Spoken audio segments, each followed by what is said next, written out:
Nasugatan ng puso sa pagtataksil na hindi inaasahan.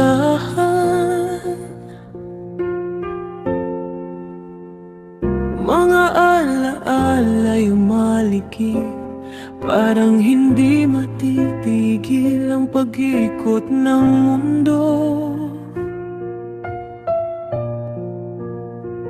Ngunit may boses na nagsasabi, huwag kang mawawalan ng pag-asa.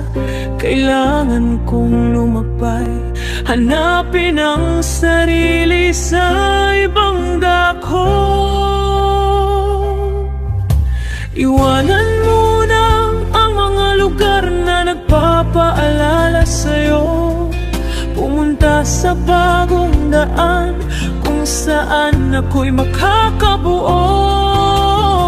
Bago kong makilala ang iba, una kong haharapin ang sarili ko.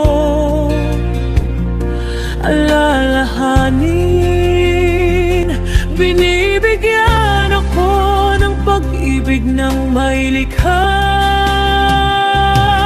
From betrayals, broken hearted, paano ako naghihilil? Sagot ay ang lakbay.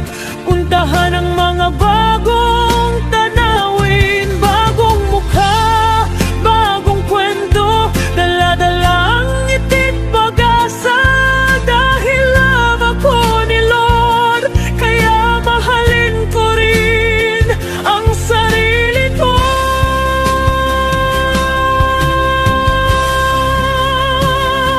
Hindi ko ma-deny, masakit at nakakalungkot, ngunit hindi ito katapusan. Buhay pa ako, may layunin pa ako. Ako na lang muna, pagmamahal sa sarili ang una. Buhay araw-araw ng may kabuluhan, hanggang sa mahanap ko ulit ang ligaya.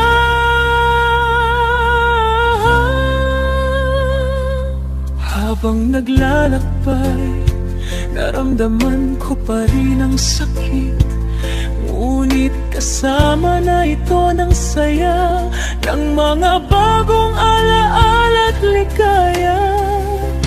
Natutunan kong harapin ang bawat araw ng may lakas. Wala na ang taong nakasanayan, ngunit handa na akong lumakad. Maya-maya lang sa mga susunod na araw, dinedesisyonan kong mabuhay ng walang pagkaalinlangan. Ang pagpapagaling ay proseso, hindi ito mabilis na biro. Ngunit ngayon, alam ko, ako ay mahalaga. Ako ay nagmamahal sa sarili.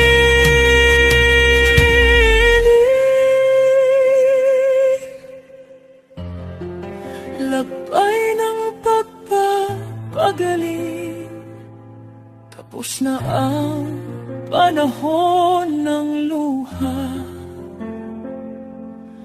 Buhay pa ako, may purpose pa ako. Mahal na mahal ko na ang sarili ko.